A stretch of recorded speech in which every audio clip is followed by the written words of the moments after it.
Tell me who's in the kitchen. Tell me who is scratching at my door. Yeah.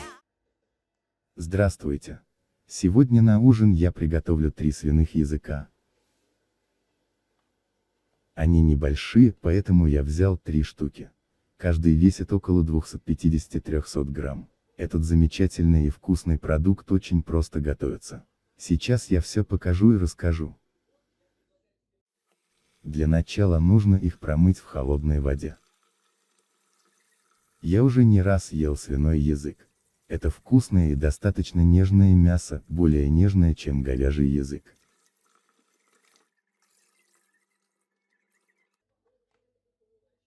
Языки будут вариться. Для этого берем кастрюлю, наполняем ее чистой водой и ставим на газ.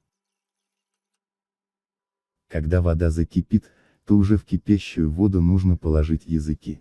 Очень советую именно в кипящую воду опускать языки, тогда мясо будет мягче, вкуснее и сочнее. В кипящую воду кладу аккуратно языки. Вода от холодных языков слегка остыла, сейчас закипит снова и первым делом нужно будет убрать пенку. Вода закипела, убираю пенку. Огонь пока не убавляю, нужно побольше убрать пенки.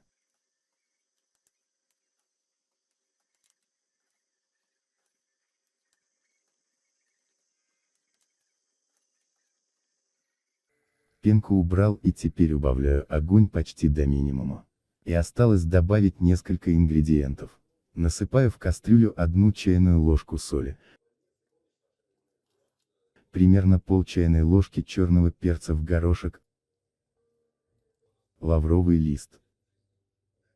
Для свиных языков нужно меньше времени на варку в отличие от говяжьего. Я буду варить около 1 часа, может 1,5 часа. Тут точно нельзя сказать, все зависит от того, какое мясо. Но нужно смотреть. Обычно для проверки нужно взять нож и проткнуть язык, если нож достаточно легко входит и оттуда вытекает прозрачный бульон, то значит язык уже готов. Прошел 1 час 30 минут. Я без проверки уже знаю, что все готово, так как для свиных языков этого времени вполне достаточно.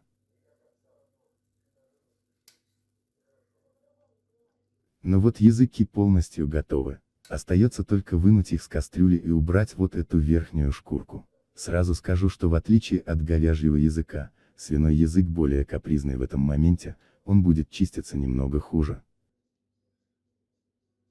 Но я без проблем спокойно и быстро уже снял шкурку. Это совсем не сложно. А для того, чтобы с языков было легче и быстрее убрать шкурку, нужно окунуть языки на несколько секунд в холодную воду. После чего с языков можно быстро убрать верхнюю шкурку, не обжигая рук. Получилась большая тарелка нарезанных языков. Посмотрите, какая получилась красота и вкуснота. И что интересно и не менее важно, это то, что стоит свиной язык дешевле, чем говяжий, но зато на вкус ничем не отличаются. Более того, у свиного языка мясо мягче и нежнее, чем у говяжьего. Лично мне очень нравится вкус этого вкусного продукта. Мой вкусный ужин из свиных языков готов, а еще я налил в чашку бульон от языков. Он получился достаточно вкусным. Хотя в последнее время говяжьи языки стали дорожать. Но можно за небольшие деньги купить и приготовить себе вот такой замечательный ужин из вкусных свиных языков, которые даже мягче и нежнее, чем говяжьи. Это уже 3-е мое видео, где я начал озвучивать свои ролики. Напишите, пожалуйста, в комментариях, вам больше нравится, чтоб я озвучивал свои видео или же вернулся к титрам и делал просто тексты в видео. Спасибо всем, что были со мной и посмотрели этот ролик, надеюсь, вам понравилось. Подписывайтесь, пожалуйста, на мой канал. Каждая ваша подписка дает мне больше сил и мотивации продолжать снимать разные интересные и вкусные рецепты. Я стараюсь готовить и показывать блюда, которые стоят недорого и готовятся достаточно просто, для того, чтобы каждый человек, который никогда еще не готовил, мог себе позволить приготовить подобные блюда. При этом они достаточно качественные и получаются очень вкусными. Желаю вам удачи и хорошего настроения. С вами был канал Скромная жизнь. Tell me who